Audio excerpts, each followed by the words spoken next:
तो आज आप देख रहे हैं all new Bajaj Pulsar N250 का वाइट कलर। आज हम आपको बताएंगे ऐसे 5 रीज़न जिसके कारण से आपको इस बाइक को परचेस करना चाहिए। रीज़न नंबर 1, इस बाइक में आपको डुअल चैनल ABS मिल जाता है एंड ABS पे आपको मोड्स भी मिल जाता है एंड इस बाइक में ट्रैक्शन कंट्रोल भी है। तो अब हम आपको बता देते हैं कि डुअल चैनल ABS से क्या होता है। जैसे बहुत बार होता है, जैसे कि अगर आप हाईवे पे चला रहे हैं या फिर अगर आप हाई स्पीड पे हैं तो अचानक से कुछ डॉगी आ गया या फिर कोई पर्सन आ गया रोड पे या फिर कोई बाइक लेके आ गया गलती से बीच में। ये सब मोस्टली हाईवे पे होता है, जहाँ पे अगर गाँव का इलाका है तो कोई भी अचानक से आ जाता है, डॉगी आ गया, फिर कुछ भी एनिमल आ गया, काऊ आ गया या फिर कोई भी आदमी आ गया, तो उसमें ऐसा दिक्कत होता है जिसमें अगर आप अचानक से पैनिक ब्रेकिंग कीजिएगा तो अगर आपके बाइक में उस समय ABS नहीं होगा तो आपका बाइक का टायर स्किड कर जाएगा, जिसके कारण से आप स्लिप करके गिर सकते हैं। बट अगर उस समय आपके बाइक में ABS होगा तो उसके कारण से वो पैनिक ब्रेकिंग नहीं करेगा, जैसे सडन ब्रेकिंग नहीं होगा, वो टैप टैप करके स्लोली ब्रेकिंग करेगा, जिसके कारण से आपका बाइक धीरे स्लो होगा और टायर जो है स्किड नहीं करेगा, जिसके कारण से आप सेफ रहिएगा। एंड ट्रैक्शन कंट्रोल क्या करता है वो भी हम आपको बता देते हैं। जैसे बहुत बार इंडियन रोड पे आप देखे होंगे कि सैंड गिरा रहता है या फिर कीचड़ रहता है, तो अगर आप उस जगह पे चलाइएगा हाई स्पीड पे या फिर अगर अचानक से आप चला रहे हैं वहाँ पे एक्सीलेटर ज़्यादा ले लीजिएगा तो क्या होता है, पीछे का टायर ज़्यादा घूमने लगता है या फिर टायर स्किड करके आप गिर सकते हैं। तो बट अगर उस समय आपके बाइक में ट्रैक्शन कंट्रोल होगा और उस समय अगर आप एक्सीलेटर ज़्यादा ले लीजिए तो उससे क्या होगा कि आपका टायर बहुत ज़्यादा घूमने लगेगा, तो उस समय आपका जो ट्रैक्शन कंट्रोल है बाइक में वो क्या करेगा, पावर कट कर देगा टायर से, जिस कारण से टायर ज़्यादा घूमेगा नहीं और आप स्किड करके नहीं गिरिएगा और आप सेफ रहिएगा। सेकंड रीजन है इस बाइक में आपको USD फोक्स दे दिया गया है। पहले में आपको टेलीस्कोपिक सस्पेंशन दिया जाता था फ्रंट में, बट अब आपको इस बाइक में USD फोक्स दे दिया गया। अब हम आपको बता देते हैं जैसे USD में और टेलीस्कोपिक में डिफरेंस क्या होता है, जैसे कि ज़्यादा बेटर कौन सा होता है।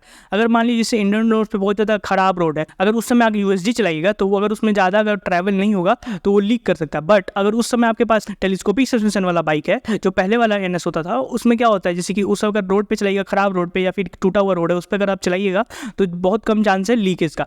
बट यही उल्टा हो जाता है अगर आप हाईवे पे चलाइएगा। हाईवे पे टेलीस्कोपिक सस्पेंशन से ज़्यादा कंफर्ट नहीं मिलता है एंड थोड़ा लगता है बाइक का जो हैंडल है वो वॉवेल कर सकता है या फिर आपको ज़्यादा कॉन्फिडेंस नहीं आएगा। बट अगर आप हाईवे पे चलाइएगा एंड उस समय आपके बाइक में USD फोक्स होगा तो आपको ज़्यादा कॉन्फिडेंस आएगा कॉर्नरिंग करने पे या फिर हाई स्पीड में भी स्टेबिलिटी बहुत अच्छा रहता है। बट ऐसा नहीं है कि आप USD से ऑफ रोडिंग नहीं कर सकते, USD से भी बहुत लोग ऑफ रोडिंग कर। जैसे आप डोमिनारी देख लीजिए, बजाज का बाइक है, उसमें जो USD दिया गया फ्रंट में उसका ट्रेवल मतलब सस्पेंशन जो नीचे आता है ना उसको ट्रैवल बोलते हैं, तो ट्रैवल उसमें ज़्यादा है, जिसके कारण से वो लीकेज का कम चांसेस होता है, जिसके कारण से वो टकराएगा नहीं और आपका बाइक का जो USD है वो लीक नहीं करेगा, वो ज़्यादा बेटर रहता है। USD में जैसे डोमिनार में ऐसा हो जाता है जिसमें ज़्यादा ट्रैवल है, इसमें कम ट्रैवल। ये है सिटी के लिए बहुत बेस्ट है, हाईवे पे भी आप आराम से इस बाइक को क्रूज कर सकते हैं, कोई ज़्यादा आपको दिक्कत नहीं होगा, वॉवेल भी नहीं करेगा, फ्रंट का हैंडल बहुत अच्छा रहेगा, कोई आपको इसमें दिक्कत नहीं होगा।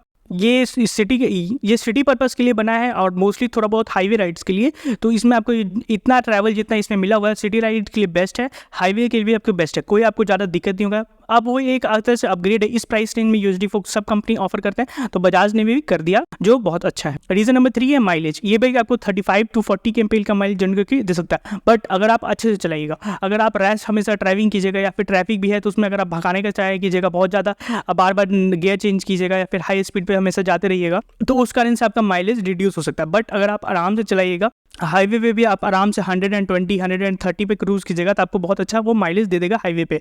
लॉन्ग राइड्स पे भी आप इस बाइक को ले जा सकते हैं, ज़्यादा कोई दिक्कत नहीं होगा। बस ज़्यादा कि बहुत ज़्यादा अगर ऑफ रोड पे आ जाएगा तब सस्पेंशन जो फ्रंट का वो हो सकता है, थोड़ा बहुत दिक्कत होगा, लेकिन बहुत कम चांस है कि वो आपको प्रॉब्लम करेगा।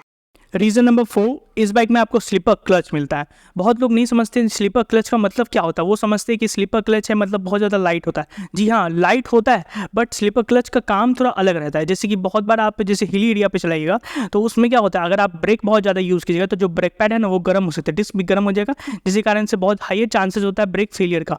तो उस समय जो है ना, जो राइडर्स को बोला जाता है कि वो इंजन ब्रेकिंग कीजिए। इंजन ब्रेकिंग क्या होता है वो हम आपको अभी एक्सप्लेन कर देते हैं। जैसे अगर आप हाई स्पीड पे, अगर 4th गियर पे हैं, अगर 3rd गियर पे अगर आप डाउन शिफ्ट कीजिएगा तो उसको बोलते हैं इंजन ब्रेकिंग, जिसके कारण से आपका बाइक का स्पीड डाउन होते जाएगा और ना आपका बाइक स्लो हो जाएगा, इसी को कहते हैं इंजन ब्रेकिंग। बट अगर आप नॉर्मल बाइक में जो जिसमें स्लीपर क्लच नहीं मिलता उसमें अगर आप इंजन ब्रेकिंग कीजिएगा, जो पीछे का व्हील है वो एक जगह स्टक हो सकता है, जिसके कारण से आपका बाइक है स्किड कर सकता है। बट अगर उस समय आपके बाइक में स्लीपर क्लच होगा तो वो पीछे से स्किड नहीं करेगा, जिससे कि आप इंजन ब्रेकिंग कीजिएगा या फिर स्पीड में चलाते चलाते अगर आप गियर डाउन कीजिएगा तो उसके कारण से आपका पीछे का टायर स्किड नहीं करेगा और आप सेफ रहिएगा एंड आपका बाइक भी बहुत अच्छा रहे। एंड इससे क्लच भी बहुत लाइट रहता है। ये भी बात है, जो स्लीपर क्लच अगर आप के बाइक में है तो उसका क्लच बहुत एकदम लाइट रहता है। आप 1 फिंगर से भी आराम से यूज़ कर सकते हैं, 1 से 2 फिंगर से भी आराम से आप क्लच को यूज़ कर सकते हैं। फिफ्थ रीज़न, इस बाइक में आपको फुल्ली LED सेटअप मिल जाता है एंड USB चार्जिंग पोर्ट भी मिल जाता है। इस बाइक में आपको फुल्ली LED सेटअप मिलता है, जिसमें आपको फ्रंट में LED DRS मिल जाता है। टर्न सिग्नल इंडिकेटर्स भी चारों है, वो भी फुल्ली LED है। फ्रंट में आपको प्रोजेक्टर हेडलाइट्स मिल जाता है, जो नॉर्मल LED लाइट्स के कंपैरिजन में बहुत ज़्यादा उनका बीम अच्छा रहता है। जो आप हाईवे पे भी चलाइएगा तो आपको ज़्यादा कुछ प्रॉब्लम नहीं होगा। एंड USB चार्जिंग पोर्ट है, तो जैसे कि आप बहुत ज़्यादा हाईवे पे भी जाइएगा, फ़ोन चार्जिंग करना है तो आप आराम से फ़ोन चार्जिंग कर सकते हैं। और इसमें एक ये भी चीज़ है कि जैसे कि बहुत सारे बाइक में आप देखिएगा कि सिर्फ USB चार्जिंग पोर्ट दे दिया जाता है, बट उसको कवर करने का कुछ नहीं रहता है। तो लॉक मैकेनिज्म जैसा नहीं रहता, जैसे कट से आप उसको क्लोज कीजिएगा तो कट से आवाज़ करेगा, बट इस बाइक में है जिससे कि अगर आप बाइक आप रेन में भी आप चला रहे हैं तो आप उसको क्लोज कर सकते हैं, जिसके कारण से उसमें पानी नहीं जाएगा। आप हमेशा USB चार्जिंग पोर्ट यूज़ कर सकते हैं। एंड एट लास्ट हम आपको बताते थे इस बाइक का आपको ऑन कॉस्ट क्या पड़ जाएगा दिल्ली का। इस बाइक का आपको ऑन कॉस्ट पड़ जाएगा दिल्ली में 1,87,000। एंड अगर आप इंडिया में कोई दूसरी स्टेट से बिलोंग करते हैं, जैसे पटना में रहते हैं या फिर लखनऊ में रहते हैं, तो नीचे कमेंट कर दीजिए पटना का ऑन रोड कॉस्ट या लखनऊ का ऑन रोड कॉस्ट, तो हम आपको इस बाइक का वहाँ का ऑन रोड कॉस्ट बता देंगे। And thanks for watching.